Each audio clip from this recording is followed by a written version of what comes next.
मौलाना फजलुर रहमान साहब ने गुज़श्ता रात मीडिया के लोगों से बातचीत करते हुए बात कह भी दी कि पीटीआई के साथ अपोजिशन अलायंस का फ़ैसला हम ईद के बाद करेंगे। आपको ईद के बाद का सियासी मंजरनामा क्या नज़र आ रहा है?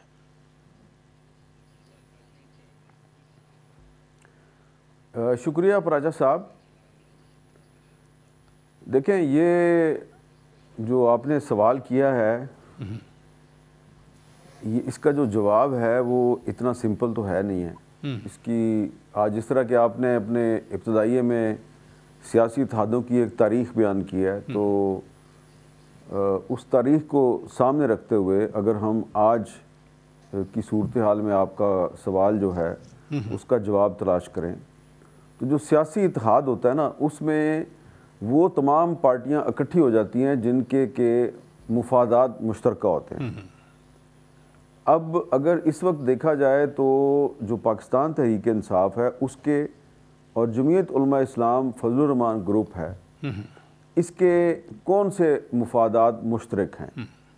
मेरा ये ख्याल है कि दोनों के जो मुफादात हैं वो फ़िलहाल हमें ये नज़र आते हैं कि दोनों पार्टियां जो हैं वो जो पिछले साल फरवरी 2024 में इलेक्शन हुआ था, उस इलेक्शन के रिज़ल्ट्स के बारे में इनके शदीद तहफ़्फ़ुज़ात हैं और इनका ख्याल है कि उस इलेक्शन में धांधली हुई थी। लेकिन दोनों पार्टियां जो हैं वो पार्लियामेंट में भी बैठी हुई हैं।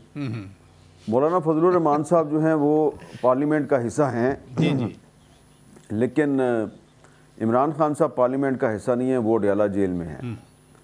लेकिन एक दूसरा पहलू ये है कि दोनों पार्टियां जो हैं वो एक दूसरे की सियासी मुखालिफ हैं, दोनों ने एक दूसरे के ख़िलाफ़ इलेक्शन लड़ा है। अब मौलाना फजलुर रहमान साहब की जो जमात है उसका जो हल्का असर है वो खैबर पख्तूनख्वा में है ज़्यादा, जी हाँ, और दूसरे नंबर पे बलूचिस्तान में है।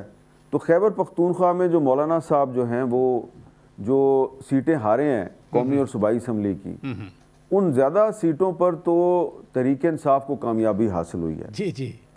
और अब अगर एक दोनों पार्टियां सियासी इत्तेहाद बनाती हैं जो कि इलेक्शन अलायंस भी बन सकता है, तो उसमें फिर सोचने की बात यह है कि क्या पाकिस्तान तहरीक इंसाफ जो है वो JUI को ये स्पेस देगी कि जिन सीटों पे तहरीक इंसाफ ने कामयाबी हासिल की उनमें से कुछ सीटें जो हैं वो JUI के लिए खाली कर दी जाएं? ये एक बड़ा अहम सवाल है।